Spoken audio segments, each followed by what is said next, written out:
Hi friends, எல்லோரும் எப்படி இருக்கீங்க? இன்றைக்கி 21 days வெயிட் லாஸ் சேலஞ்சில் இன்றைக்கி டே 4.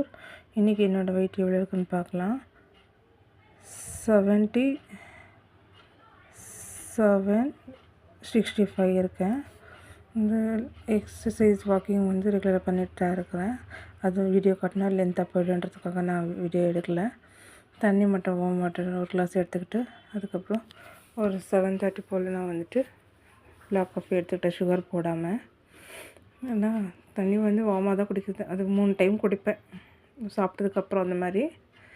இப்போ வந்து பிளாக் காஃபி எடுத்துக்கிட்டு காலையில் டிஃபனுக்கு வந்து 2 இட்லியும் வேர்க்கடலை சட்னியும் தான் நான் எடுத்துக்கிட்டேன். இது ஃபுல்லாக இருக்கும். அதுக்கப்புறம் வந்துட்டு டைரெக்டாக வந்து லஞ்சுக்கு தான் போனேன். லஞ்சுக்கு வந்து இடையில ஸ்நாக்ஸ் அந்த மாதிரி எதுவுமே எடுத்துக்கல. காய்கறியும் நல்லா பீட்ரூட் பொரியல் வச்சு ஃபில்லிங்காக சாப்பிட்டாச்சு. ஒரு ஈவினிங் போல் 4:30 இருக்கும். ஒரு க்ரீன் டீ ஒரு வாழைப்பழம் மட்டும் எடுத்துக்கிட்டேன். நைட்டு டின்னருக்கு வந்துட்டு ஃப்ளாட் சீட் போட்டு 2 தோசை எடுத்துக்கிட்டேன். அது கூட மதியானம் வச்சு பீட்ரூட் பொரியல் வச்சு சாப்பிட்டாச்சு. இன்றைக்கி டே இப்படி தான் போச்சு. ஓகே ஃப்ரெண்ட்ஸ், நாளைக்கு பார்க்கலாம். நல்லா சப்ஸ்கிரைப் பண்ணுங்கள், லைக் பண்ணுங்கள், ஷேர்